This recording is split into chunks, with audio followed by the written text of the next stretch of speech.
Салам, салам барыңа, жашыңа да карыңа.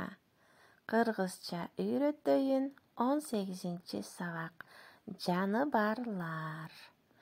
Дүйнөсүнө саякат кылабыз. Гүлзада эжекеңер бардык соц желелерден салам айтат. Анда баштадык. Жаныбарлар үй жаныбарлары жана жапайы жаныбарлар болуп бөлүнөт. Мындан башка дагы сууда жашаган, сойлоп жүрүүчүлөр, канаттуулар деп бөлүнөт. Аларды кийин сөз кылабыз. Анда бүгүн үйдө жашаган уй, андан кийин эчки, ит, кой, төө жана ат үй жаныбарлары болуп эсептелет экен.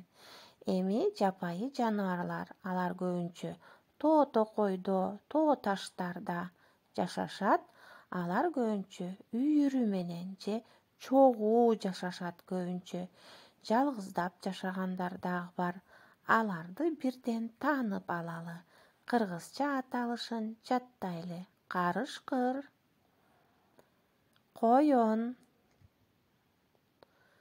аю, кирпи же кирпи чечен, түлкү, арстан. Балдар, башка жаныбарларды дагы жаттайбыз. Уй, мына жакшы таанып алалы. Бирден айталы: ат же жылкы, кой. Демек, уй, ат, жылкы, кой дегенди жаттадык. Эми бул ким экен? Эчки. А бул үйдү кайтарган ит. А бул төө. Өтө чыдамдуу жаныбар экен. Балдар, жаттадыңарбы? Бир аз эсиңерге сактагыла. Эми жапайы жаныбарларга көңүл буралы. Тоо токойдо жашаган карышкыр. Токойдун ээси арстан, арстан жана аю. Дагы жапайы жаныбарларга кимдер кирет экен карайлы? Коён, коркок коён, түлкү, амал көй экен.